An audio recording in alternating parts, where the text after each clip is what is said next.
رمضان المبارک اسلامی سال کا نواں مہینہ ہے اور اسے مسلمانوں کے لیے بے حد مقدس اور بابرکت مہینہ سمجھا جاتا ہے۔ یہ وہ عظیم مہینہ ہے جس میں قرآن مجید نازل ہوا اور جسے اللہ تعالیٰ نے عبادت، تقوی، صبر اور روحانی تربیت کا مہینہ قرار دیا۔ رمضان کا اصل مقصد انسان کے اندر خدا خوفی اور پرہیزگاری پیدا کرنا ہے، جیسا کہ قرآن پاک میں ارشاد ہوتا ہے کہ روزے تم پر فرض کیے گئے تاکہ تم متقی بن جاؤ۔ اس مہینے میں مسلمان سحری سے لے کر افطار تک کھانے پینے اور دیگر نفسانی خواہشات سے رکے رہتے ہیں، لیکن روزہ صرف بھوکا اور پیاسا رہنے کا نام نہیں بلکہ کان، زبان اور دل کو بھی گناہوں سے محفوظ رکھنے کا درس دیتا ہے۔ رمضان انسان کو صبر و برداشت کی تعلیم دیتا ہے، کیونکہ جب کوئی شخص سخت گرمی، تھکن کے باوجود صرف اللہ کی رضا کے لیے بھوکا پیاسا رہتا ہے تو اس کے اندر برداشت اور ثابت قدمی پیدا ہوتی ہے۔ اس مہینے میں عبادات کا خصوصی اہتمام کیا جاتا ہے۔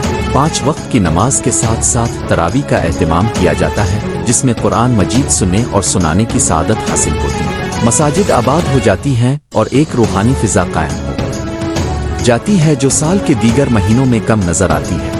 رمضان سخاوت اور ہمدردی کا بھی مہینہ ہے، کیونکہ جب انسان خود بھوک اور پیاس محسوس کرتا ہے تو اسے غریبوں اور محتاجوں کا احساس زیادہ شدت سے ہوتا ہے۔ اسی لیے اس مہینے میں زکوٰۃ اور صدقات کی ادائیگی کا خصوصی اہتمام کیا جاتا ہے تاکہ معاشرے میں توازن قائم ہو اور ضرورت مند افراد بھی عید کی خوشیوں میں شریک ہو سکیں۔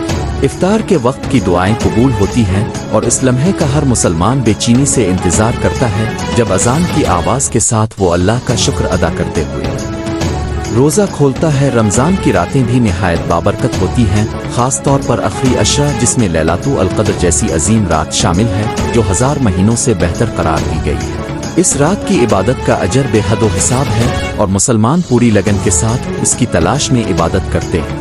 اعتکاف بھی اسی عشرے میں کیا جاتا ہے، جس میں بندہ دنیاوی مشاغل سے الگ ہو کر مکمل طور پر اللہ کی عبادت میں مشغول ہو جاتا ہے۔ رمضان کا مہینہ قرآن سے تعلق مضبوط کر